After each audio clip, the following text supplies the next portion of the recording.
It was a cold night for racing into the storm. Snow pelted down in fat, blinding clumps whipping along with the wind against my face. Snot and drool became icicles in my beard. The never-ending snowdrift buried the skins on my shoulders in white. I raced on, not running, but moving in tiring, stomping strides, clenching the old war rifle in my hands.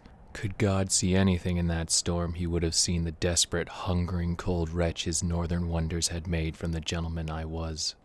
In the end, in the cold, if man is to survive, he must thrust his hands into the fires which warm his soul. My fire was a mother and her 2 children, huddled around a flickering stove in a cabin 2 miles the way I had come. They needed food as much as I, and with the unfortunate rot which had crept into our food stores, and the 3-day storm, man had to hunt. I took enough for a night's stay, had I lost my way, but no more, for if I could not provide before the next night, my fire would die. 2 hares, all I need ask for, but in the dark of night, the dead of winter, it was much to ask. A Cree I had once met at knife point, and later at bar tap, spoke of cold and hunger as if they were the most physical embodiment of corruption by our white devil. I had told him a little cold never drove me to sin. Ironically, I had gone to the arms of a young maiden one chilly night on that, my first winter of this new world, if anything more than to just escape the cold. But this Cree, buried somewhere with a blank slat of wood for a tombstone, spoke of greater corruption of a man's soul. He spoke its name, Wendigo. A demon with only a semblance of its former human body in its shape, standing twice the size of any man, ice-pale skin stronger than white man's steel, talons at its fingertips, and a mouthful of gnashing daggers. He said its strength did not come from its emaciated body, but the unrelenting hunger of winter felt in us all. I am a God-fearing man, and while I may not believe in the absurd legends from a culture still in the crude ages of savagery, this man in particular spoke a curious amount of sense in his ravings. How a man is most susceptible to this flesh-eating spirit during the relentless pangs of starvation in a hopeless situation, of tribes hunters stalking rival tribesmen like game, lost children who return in the storms of winter, moving tent to tent, slaughtering, eating. I have seen war. I have seen officers turn cowards. I have seen gentlemen become soldiers, become killers, become murderers. I have spared my enemy the blade, though he wore the blood of a white man. A man is capable of great transformation in the face of suffering, I know that. Even as heinous and savage as cannibalism, which is why I ran through that dark night. Beasts the size of 2 men, powerful and unkillable with the 2-legged gait of a man, may not exist, but I did, and the fire was mine to kindle or snuff. If we did not eat, I could not trust this bearded, fur-clad, driven thing I had transformed into. Now I am not sure if it was a trick of the winter wind blowing the fat snow in a way which mirrored a desert thirst mirage, but I was damn sure in the moment I had seen a white hare illuminated in the pale slivers of moonlight dash off in front of me. I damned myself for being so oafish as to spook it before I even knew it was there. Like a hound, I broke into a stomping sprint, crashing through the snow after the hare. Suddenly, I gained speed and moving became slightly less burdensome as a substantial weight lifted off my shoulders and fell into the snow behind me with a hefty plume of powder snow. It was my pack, containing a quarter ration, a tinder box, a light bedroll, and everything else that wasn't a loaded rifle or hunting knife on my belt. The rational part of my brain shouted at me to turn around. I had only gained a couple steps ahead of the fallen pack, and I could easily go back, but the frantic, wild part of my mind, uninhibited by the stinging chill of the air, urged me on. If I turned to grab the pack, I would lose sight of the direction in which the hare ran, so I left it there in the snow. It's still out there, in the cold, now buried deeply in snow, forgotten until spring thaw, when maybe another traveler will happen upon it. I rushed on after the hare, into the darkness, only the rifle and the one final shot. Never once did I look at the ground for any tracks the hare might leave. I charged forward, fueled by primal instinct which led me, directed me, and told me I would eat. We all would eat, because the hare would lead me back to its hovel, where its own hair parallels of the mother and 2 children huddle in wait. By the time I stopped, and the rational gentleman who read leather-wrapped philosophies of long dead men in the late hours by firelight and wine-table side had returned to tell me I had never seen a hare in the first place, just a trick of the storm, or winter, the woods, my own traitorous stomach, I had almost apologized to that rational gentleman for losing the pack and killing us both, then saw the misshapen lump in the snow just ahead. I gripped the rifle tight and stuck out its long nose. At first, I thought it was a man, killed by the cold, all wrapped up in his useless furs and half buried by now. But it was a deer upon closer look, killed by the cold as well, perhaps. No, not at all. I brushed some of the snow off it and saw where the white powder had turned red.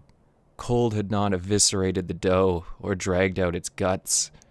I looked on it in horror, but my stomach did not so much turn in sickness as growl in hunger.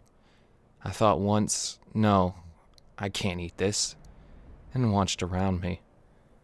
The clearing I found myself in was the final resting place of many more lumps in the snow. I had ran headfirst into a feeding ground. Antlers, shoulders of fur, and limbs which were only partially probable to have connected bodies sunk beneath the snow surrounded me on all sides but the way I had come. The way I had came is directly behind me. I repeated this as a mantra several times in my head until I was sure I wouldn't forget that. Not a beast 2 men tall had done all that, I was sure, but a bear? Wolves? Even a wasteful tribe of savages was a possibility. It would well have been a warning, or a fear tactic, but by what? I really wasn't equipped to find out. The dough was well frozen, and I saw no immediate signs of rot or spoilage. I took out my knife and began cutting the largest hunks of venison I could, and even dragged out more of the good gut. I stuffed the meat into my fur jacket, with my means of transporting it already buried a ways back. Then took a hungering look at its red flesh. I licked my cracked lips and bit into it before my stomach could grumble a moment longer. It was cold and tough, but I bit off a second bite and a third until my teeth hurt, and I began slicing off small mouthful chunks with my knife. I got fat off it, and with all the cold, tough meat in my belly, I felt stronger. The cold of the night became less. My eyes drew up from the corpse, and I spotted a smaller lump just past it. A white hare lay dead in the snow. I had seen it after all. I clambered over the body of the doe and reached the hare carcass. Something had taken its head off, maybe chewed it off. But it was fresh, fat, and just small enough that I could carry it back with the venison. Suddenly a loud plume of snow exploded from behind me as an unseen something dropped down, presumably from a high tree branch, and shook the world with a heavy thud of its landing. I froze, thinking, the way I came is behind me. Whatever it was, it hissed like the wind, and growled like a wolf, but only first. Before I steeled against the fear overtaking me, it loosed the cry of a forlorn buck, and took one loud, crunching stomp closer to me. I screamed and whirled around. I only looked long enough to line the nose of my rifle with its vague shape and fired. The rest of it was obscured by the flash of the discharging rifle. The sound I heard when the single round hit it reminded me greatly of the sound of gunfire striking a rock you had ducked behind. A very ineffective sound. But it recoiled, maybe in shock alone. I saw my path and ran. I had run with great speed after the hare, but that was a light jog compared to the frenzied, panicked sprint I strode into as I heard that thing roar after me like a bear, then call like a bird. I threw away my unloaded rifle just to gain more speed, and ran all the way home. Against all odds, I had found my way through the storm to the small cabin with a small, dim light in its window, and I had not dropped the meat, not even the hare. I never saw my pack while running from that thing, but I'm not even sure if I saw anything at all on my way back. That same instinct that had directed me in giving chase had directed me in fleeing. I don't even know if it followed me, and I'm not going to think about that. We ate, the mother, the 2 children, even myself. I thought I couldn't eat another bite after stuffing myself on the corpse. It's been only 12 hours now, and I am hungry again.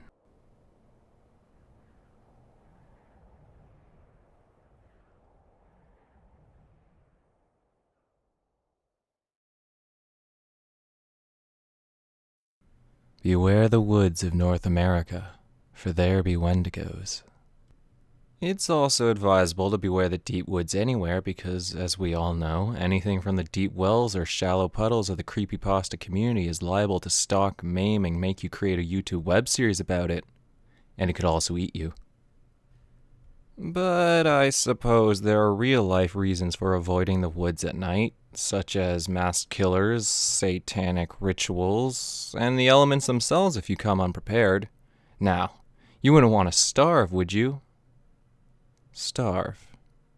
Food really can be hard to come by in the woods, can it? Without knowledge or an on-hand guidebook, I imagine most of us believe every berry bush and mushroom gathering to be hubs of poison that will kill us horribly. But there are animals in the woods, right? You would know how to hunt, right? You'll be able to provide for yourself. You've been duck hunting for years, and in the woods there are animals everywhere. What's killed all these animals? What's left so much of them strewn here and there? Another survivor, like you? Not anymore. You really should be getting back now. Which way is back? You could be here until dawn. Better lay low. Let's hope whatever this was, it's nocturnal. In Algonquin folklore, primarily the northern forests of the Atlantic coast and Great Lakes region, exists a bestial spirit known as the Wendigo. An evil spirit capable of possessing a man to commit cannibalism and forever change him into a predatory killer. The appearance of this creature varies, but usually is described as being over 10 feet tall, emaciated and thin, with jagged teeth and claws, and glowing eyes. This creature, no matter how warped and twisted, is still very much a horrible deformation of a human being, who has been driven from either famine or insanity into committing the taboo act of cannibalism, and embodied it. Once possessed and transformed, the Wendigo will mercilessly hunt and eat human beings, sometimes seeking out its former loved ones specifically. Unable to reason and driven by predatory instinct, it is very hard to kill, but fire is widely believed to be the best way. Fire seems to solve most of mankind's supernatural problems, and if that's not a metaphor for war, I could just be paranoid. Again. Now, in that short story at the beginning of this video, I used the spelling Wendigo from the Ojibwe language, which is the source for the English word and common spelling nowadays. But why Wendigo? Well, that's because of Wendigo psychosis, the culture-bound disease associated with ravenously eating human flesh and believing oneself to be possessed by the spirit. Wendigo psychosis transcends the myth and becomes a very real phenomenon. What caused us greater concern was the intelligence that met us upon entering the lake, namely that the men deputed by our conductor for the purpose of summoning the nations to the North Sea and assigning them a rendezvous where they were to await our coming had met their death to previous winter, in a very strange manner. Those poor men, according to the report given us, were seized with an ailment unknown to us, but not very unusual among the people we were seeking. They are afflicted with neither lunacy, hypochondria, nor frenzy, but have a combination of all these species of disease, which affects their imaginations and causes them a more than canine hunger. This makes them so ravenous for human flesh that they pounce upon women, children, and even upon men, like veritable werewolves, and devour them ferociously, without being able to appease or glut their appetite, ever seeking fresh prey, and more greedily the more they eat. This ailment attacked our deputies, and, as death is the sole remedy among these simple people for checking such acts of murder, they were slain in order to stay the course of their madness. That was a translated report from the French Jesuit Relations, Section 1, Journal of the First Journey Made to the North Sea regarding an encounter between French missionaries and the fate of deputized men who they were to meet and perform a mission against the native Iroquois people in the year 1661, the beginning of the French-Iroquois War. I'd like to note, aside from this one incident, there seems to be a wealth of information in the complete Jesuit Relations. In fact, only a few paragraphs previous we are given this report.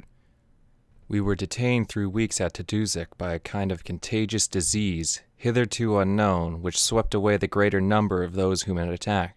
Their death, however, was due only to the violence of the convulsions by which they were shaken in the strangest manner, yielding up their lives as if desperate, or at least with contortions of the limbs which rendered a patient stronger than 3 or even 4 men together, and that, too, when his soul was hovering on his very lips. Out of all the research I had done for this video, the Jesuit relations appear to be the greatest treasure I had found. I am glad, and I look forward to reading more of it, as it may open me up to more knowledge of my own Canadian heritage. I'll include a link in the description if you are also interested in reading these. Back to the subject at hand. Afflicted with neither lunacy, hypochondria, nor frenzy, but have a combination of all these species. The man writing this report, likely as devout as the other French missionaries, believes this to be a disease, and not the work of evil spirits, saying it is their imaginations driving them to these psychotic lengths. Moreover, references that these men they were to meet were actually Native Americans, and that while this ailment is unknown to the French, it is not as unusual among these people. Keep in mind, in previous paragraphs, he references that there are savages traveling with the French, which is derogatory towards Native Americans of the time. Our writer, as most of his peers and nations, see these people as just above simple animals, and acts of extreme violence and cannibalism is not entirely out of their ordinary behavior, at least to him. Still, he believes this was a disease of the mind and imagination, one that occurred in the previous winter. It is June 1661 when this is written. The idea that this supernatural creature is based in culture-bound psychosis is a very interesting concept to me. Actually, it's kind of what I'm all about. Though I've never run into anything unnatural or foreign to our common reality myself, I do believe people who claim they have. The human mind is a powerful thing when used against itself, and I see it as not so much a question of was it really experienced or not, and more, did they really experience it or not? Eating another human being for food in the ugly, cold face of death is surely a jumping-off point for total sanity, and it would be an easy decision for your brain to retreat to a primal level in hopes to, 1, not only survive physically, but 2, survive mentally as well. When it comes to the survival of the body, those pesky conscience and rational thoughts can get in the way of your physical form's inborn desire to do everything in avoiding death. It might not be a cannibal spirit you have to worry about, just your own brain, something you can't simply cut out as a safety precaution instead of buying a crucifix and salt. Maybe packing a little extra food can be enough. But if you had to, really had to, surely 1 would be enough, right? You couldn't eat 2, right? Maybe if the first wouldn't last you enough, but 3? Would you eat 3? How about 9? All of them close family members. Such is the story of our next case, the most infamous case of Wendigo psychosis. A man named Swift Runner. Kakisi Kuchin, or his alias Swift Runner, was a Native American and member of the Cree people. He was a tall man, standing over 6 feet. He had a wife, mother, brother, and 6 children. He killed and ate them all in the winter of 1878 to 1879 in their wilderness camp, while only being a short distance to nearby emergency food supplies and a hunter by trade. In the spring, he had returned from the wilderness alone, lying and saying his wife had committed suicide and the rest of his family had died of starvation. Local law enforcement did not buy the story, seeing how well fed Swift Runner had looked for the rest of his family to supposedly starved. Upon searching the wilderness where his family camp had been, nothing but stripped remains and hollow, marrowless bones were found as remnants of his loved ones. He was sentenced to death, the first legal execution to take place in the Northwest Territories. Hung on December 20th, 1879, from the gallows at Fort Saskatchewan in the Northwest Territories, there was no recommendation for mercy. He walked to the gallows, noose around his neck, calm and collected, not a shred of regret for what he had done. This case was treated as Wendigo psychosis and not famine cannibalism, given that food supplies were not entirely unobtainable, and the act seemed malicious in its intent. Swift Runner is now the most well-known and notorious individual on the topic of Wendigo psychosis, and it is not hard to pull up information on him. But in researching him, I did stumble upon this document, and will provide a link. Who knows if any of these people and the awful things they did have more sinister stories behind them. As far as Swift Runner, in that winter of 1878, while camped out in the wilderness, surrounded by his family and a fan of smuggled whiskey, something got in his head and begged the question, what if the food runs out? And on the heels of the case of Swift Runner, where there are witches, there are witch hunters. Jack Fiddler, Ogima, chief and shaman of the Sucker tribe, said to have killed 14 Wendigos in his life, including his own brother Peter Flett, was sentenced to prison for his murders, but had committed suicide prior.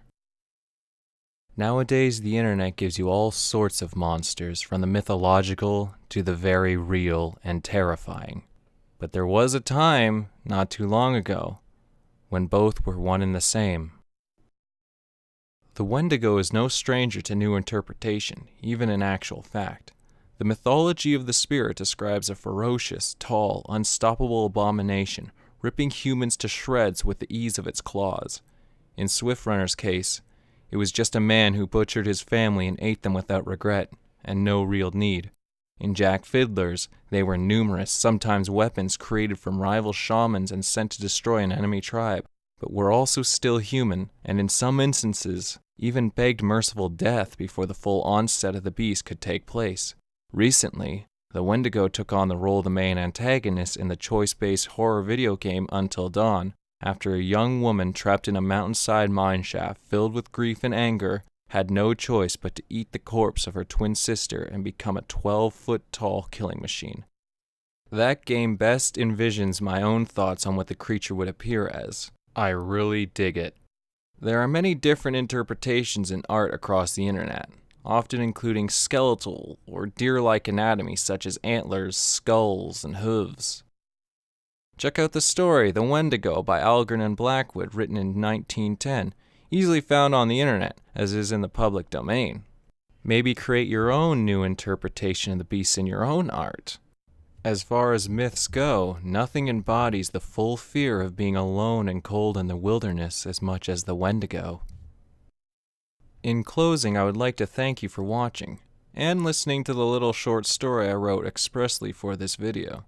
And please, always pack extra food for every trip into the wild. And I don't mean filling every seat in your car either.